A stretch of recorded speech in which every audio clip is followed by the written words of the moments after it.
কথা বলার সময় বেশিরভাগ সময় আমাদের অনেকের স্টেটমেন্টের সাথে একমত প্রকাশ করতে হয় কিংবা কারো অফারে রাজি হতে হয় এবং ঠিক ওই মুহূর্তে আমরা কোন ধরনের ইংরেজি সেন্টেন্সগুলো ব্যবহার করতে পারি সেইগুলো নিয়ে আজকে আলোচনা করার চেষ্টা করব এবং আজকে এই ভিডিওতে আমরা চেষ্টা করব 10টি ইংরেজি সেন্টেন্স শেখার জন্য যেগুলো আমরা কারো মতামতের সাথে একমত প্রকাশ করার ক্ষেত্রে ব্যবহার করতে পারি।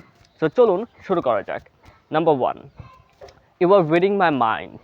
এবার রিডিং মাই মাইন্ড এই সেন্টেন্সটা আমরা তখনই ব্যবহার করব যখন আমাদের অপোজিট স্পিকার সে যেটা ভাবতেছে এবং আমার যে ভাবনা, এই দুইটা ভাবনা একই, দুইটা যখন ম্যাচ করবে ঠিক ওই সময় আমরা ব্যবহার করব এবার reading my mind.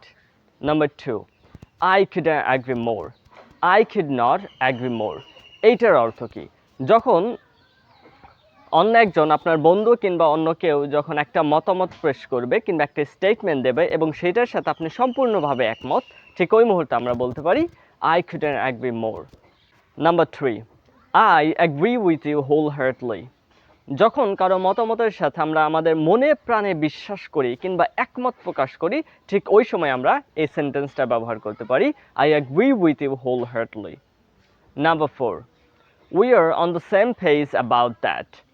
So we are on the same page about that এই সেন্টেন্সটা তখনই ব্যবহার করব যখন ধরেন দুজনের সাথে কথা হচ্ছে, এই দুজনেরই চিন্তাধারা একই রকম। That's means thinking in a similar fashion.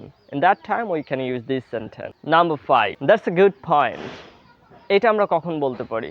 যখন কেউ একটা স্টেটমেন্ট দিল এবং তাকে উৎসাহিত করার জন্য আমরা বলতে পারি দ্যাটস এ গুড পয়েন্ট, তার মানে এটার সাথে আমি একমত। নাম্বার 6, বা ওয়াইড অ্যাজ অলওয়েজ।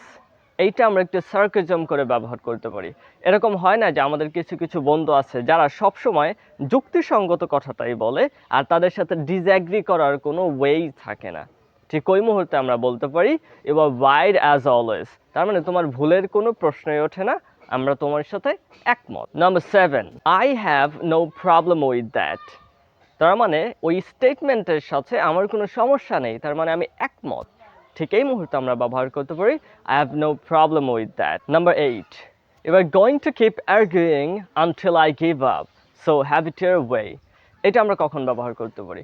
আমাদের কিছু কিছু বন্ধু বান্ধব আছে যারা যে কোনো একটা মতামত দেওয়ার পরে যতক্ষণ না আমরা ওই মতের সাথে একমত প্রকাশ করি সে পর্যন্ত ওরা ঝগড়া করেই যাবে এবং ঠিক ওই মুহূর্তে আমরা এই সেন্টেন্সটা ব্যবহার করতে পারি যে you are going to keep arguing until I give up, so have it your way.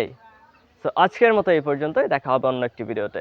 And আপনি কারোর সাথে একমত প্রকাশ করার সময় কোন সেন্টেন্সটা ব্যবহার করেন সেটা জানাতে বলবেন না।